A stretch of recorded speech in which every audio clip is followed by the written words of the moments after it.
What makes Russia's political climate so intriguing, teeming with conflict and protest? To truly comprehend the depth of this question, we must delve into the intricacies of Russia's political framework, a multifaceted blend of historical events, the distribution of power, and the evolving public sentiment. Hello and welcome to Vision Vibes, and today, we're breaking down the details of the protest against Putin on the final day of the Russian presidential election. Let's journey back in time to Russia's political history in greater detail. A series of monumental transformations have defined the nation's political landscape. From the Tsarist regime's autocracy to the radical shift to communism in the early 20th century, and the transition to a democratic government in the 90s. Each epoch has left a deep, indelible imprint on Russia's political tapestry. This roller coaster journey has been instrumental in shaping the political consciousness of the people and the way power is perceived and wielded in the country. Currently, Vladimir Putin is poised to tighten his grip on power with an expected landscape victory in the ongoing presidential election. Despite the high stakes, opponents of Putin have staged a symbolic noon protest at polling stations, with further demonstrations outside Russian embassies around the world. This wave of protest is met with stern response, with at least 74 people having been arrested across Russia on the election day, as reported by OVD Info. The central pillar supporting this power structure is the concentration of authority. In Russia, the president holds more than just a ceremonial position. In fact, he wields a significant amount of power that often overshadows other branches of the government. The president's authority extends to key areas like defense, foreign policy, and national security, often leaving the legislature and judiciary in the shadows. This concentration of authority has birthed a sense of disillusionment among certain segments of the public, who feel their voices are drowned in the cacophony of power politics. Adding to this narrative, we must mention the role of Alexei Navalny's supporters in vocalizing discontent. Navalny, an anti-corruption campaigner, and his followers have emerged as a significant force of opposition, challenging the existing power structure. However, they find themselves stymied and relegated to the margins, struggling to gain a meaningful platform, as their voices are frequently subdued, depriving them of their crucial role in the checks and balances of a democratic system.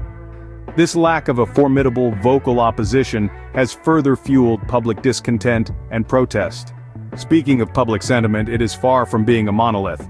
A part of the population staunchly supports the government and its policies, while there's also a burgeoning faction of people dissatisfied with the status quo.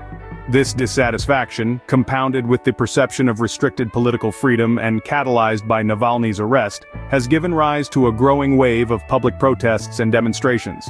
As we delve deeper into the complex tapestry of Russia's political system, we witness a climate punctuated by a concentration in oppressed opposition and a bifurcated public sentiment. These elements, each impactful in their own right, interweave to create a climate ripe for conflict and protest. The intricate political climate in Russia, underscored by the protests against Putin's re-election and Navalny's pivotal role, sets a dramatic backdrop for the events that unfolded on the decisive day of the presidential election. Despite all these, the turnout at Russia's presidential election has surpassed 2018 levels in the final hours before the polls close. According to the TASS news agency, 67.54% of eligible voters had cast their ballots as of Sunday morning, eclipsing the 67.5% turnout seen 6 years ago. Moving our focus a little farther from the country's borders, Estonia's Prime Minister Kaja Kallas claims that Vladimir Putin fears going to war with NATO nations. Her reminder to nation leaders is that Putin, though quite able to sow fear, has his own set of concerns. On the other hand, Czech President Petr Pavel accuses Russian proposals for peace as mere diktats, centered around continued Ukrainian subjugation. British Defense Secretary Grant Shapps had to abandon a trip to Ukraine's southern city of Odessa because of a Russian missile threat. In the southern Ukrainian city of Mykolaiv, at least 5 people have been injured after a Russian attack, says the region's governor, Vitaly Kim. In a surprising turn of events, Ukraine's GDP rose by 3.6% during the first 2 months of this year, as reported by the country's economy minister, Yulia Svyridenko. She this to several factors, including investment demand and agricultural exports. The Ukrainian intelligence sources report that long-range attack drones have hit 12 Russian oil refineries during the war so far. while the Russian Defense Ministry confirms a total of 35 Ukrainian drone incursions across various regions. So, what transpired on that fateful day that sparked the Noon Against Putin protests? Let's delve into the sequence of events that led to this monumental public demonstration. The story begins a few weeks before the election day when the governing body was methodically intensifying its grip on the political landscape, instilling a sense of unease and apprehension. Dissenting leaders were systematically silenced, their voices drowned in the overpowering rhetoric of the ruling party. The media was also under the government's sway, with detractors facing severe repercussions. This suppression acted as a catalyst for the escalating discontent among the populace. The countdown to the election witnessed a significant development. An esteemed opposition figurehead was arrested under charges the masses felt were contrived. This wasn't an inconspicuous arrest, it was overly publicized spectacle, designed to cow anyone bold enough to challenge the ruling party. The leader was detained in plain sight, amidst a horde of supporters who were left flabbergasted and infuriated. This arrest sent ripples across societal consciousness, amplifying the simmering discontent into a loud roar. The citizens were gradually understanding the lengths to which the government was willing to go to cling to power. The aftermath of the arrest saw public sentiment swing between fear and defiance. The arrest was seen by many as a stark warning to those daring to dispute the ruling party, a brazen message that opposition would not be tolerated. But instead of capitulating to fear, the public rallied. The calls for Noon Against Putin protests began to circulate, snowballing with each passing day. While this was happening, the government remained obstinate. Even with mounting international pressure and skyrocketing domestic unrest, it showed no signs of backing down. The ruling party continued its election campaign undeterred, seemingly indifferent to the growing tide of public hostility. The opposition, on the other hand, drew strength from the arrest. It became a beacon of the government's oppression. The opposition leaders called for peaceful Noon Against Putin protests on election day, beseeching to express their disapproval. This was more than a call to action. It was a plea for unity and non-violent resistance. They urged the populace to demonstrate their dissent, not with violence, but with the power of their voices and their collective presence in the streets. The call resonated profoundly with the citizens, offering them a chance to oppose what they perceived as an increasingly tyrannical government. As the election day broke, the tension was tangible. The public was ready to flood the opposition set to lead them, and bracing itself for the inevitable confrontation. The stage was set for a showdown. The people were ready to voice their dissent, to let their voices reverberate.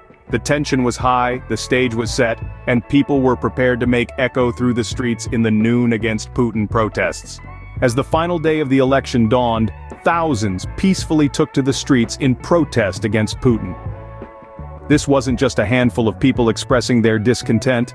This was a sea of humanity, a mass of thousands, all committed to peaceful protest. Their voices echoed through the streets, a chorus of dissent that was impossible to ignore. Their grievances were diverse, ranging from allegations of corruption and nepotism to concerns over civil liberties and human rights. But there was one common thread that ran through all their complaints: a deep-seated dissatisfaction with the status quo and a yearning for change. They were no longer willing to observe quietly as their country moved in a direction they did not agree with. The government's response was swift and unyielding. Riot police were dispatched, barricades erected, and attempts were made to disperse the crowd, but the protesters stood there. They faced down the armored vehicles and the baton-wielding officers with nothing more than their voices, their signs, and their conviction. Their courage was awe-inspiring.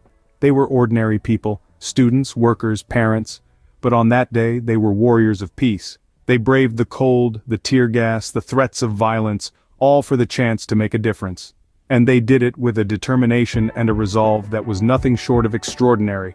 In the face of adversity, they did not falter, they did not back down. They held their ground, their voices ringing out loud and clear. They were not just peaceful protesters, they were defenders of democracy, champions of change, guardians of their future. And they were willing to fight for it peacefully. Despite the risks and challenges, the thousands of people in Russia made a powerful and peaceful statement that day.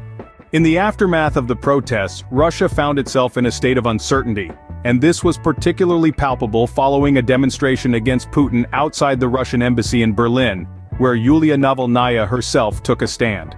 The dust had settled from the final day of the presidential election, and the echoes of thousands of voices, including Yulia's, calling for change, hung heavy in the air.